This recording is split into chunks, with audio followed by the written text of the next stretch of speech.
C'est un roman tourné sous la forme de courtes chroniques psychiatriques. On y côtoie le narrateur, un psychiatre qui fait ce qu'il peut dans son cabinet, à l'hôpital et dans le reste de sa vie. On y croise des personnages qui ne vont forcément pas trop bien, comme cette maman qui n'a pas vu grandir son petit garçon de 30 ans, ou ce papa devenu alcoolique après que son fils a rejoint le djihad.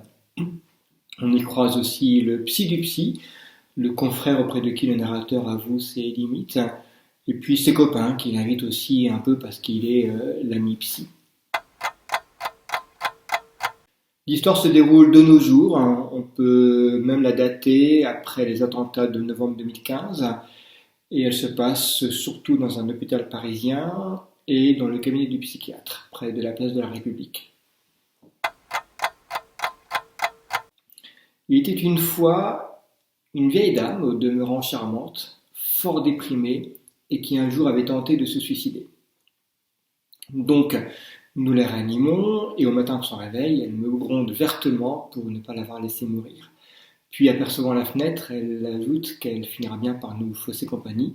Je lui réponds que nous sommes au rez-de-chaussée, ce à quoi elle rétorque: si vous croyez que c'est ça qui va me retenir. Voilà, d'où le titre de ce roman, La vieille dame qui voulait se jeter du rez-de-chaussée.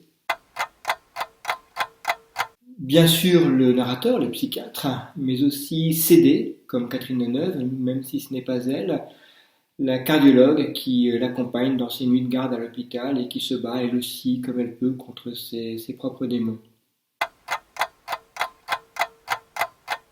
Si vous avez envie de savoir ce qui se passe dans le cabinet d'un psychiatre ou dans un hôpital ou un service de psychiatrie, soit vous consultez, soit vous vous faites hospitaliser, soit vous lisez La vieille dame qui voulait se jeter du rez-de-chaussée.